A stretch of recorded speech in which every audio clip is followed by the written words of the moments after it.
இன்னைக்கும் நம்ம கிராமங்கள்ல வந்து பாத்தீங்கன்னா அஞ்சரை பெட்டி அப்படின்ற ஒரு விஷயம் இருக்குது. ஆனா நம்ம நவீன காலத்துக்குள்ள உள்ள வந்துட்டோம்ல. அப்ப நவீன காலத்துக்குள்ள வந்ததுக்கு அப்புறம் இன்னைக்கு அஞ்சரை பெட்டியே இன்னைக்கு அடுப்பாங்கரையில இல்ல. எல்லாமே வந்து மாடுலர் கிச்சன்னு சொல்லிட்டு எல்லாம் பெரிய பெரிய டப்பாவா வச்சிருக்கிறோம். ஆனா அடிப்படையா பயன்படுத்தக்கூடிய சில விஷயங்கள்லாம் வந்து பாத்தீங்கன்னா வந்துட்டு காலி டப்பாவா தான் இருக்கு அப்படின்னு சொல்லலாம்.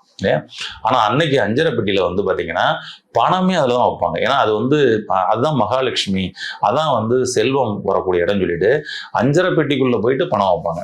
ஏன்னா அந்த மாதிரியான அடிப்படையான சில விஷயங்கள்லாம் இன்னைக்கு வந்து மாறிடுச்சு.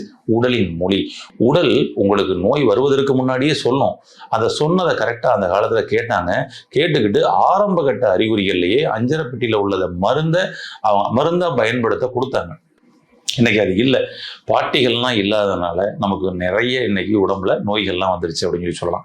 அதனால மீண்டும் அந்த பாட்டி வைத்தியத்தை, அந்த கிராமத்து வைத்தியத்தை, அஞ்சரைப்பட்டி வைத்தியத்தை எடுத்து நம்ம வந்து பயன்படுத்தி பார்ப்போமே. சூப்பரா எல்லாம் எப்படி பயன்படுத்தலாம், என்ன நம்ம அஞ்சரைப்பட்டிக்குள்ள இருக்கக்கூடிய ரகசியம் என்ன அப்படின்னு சொல்லி பார்த்தோம்னா,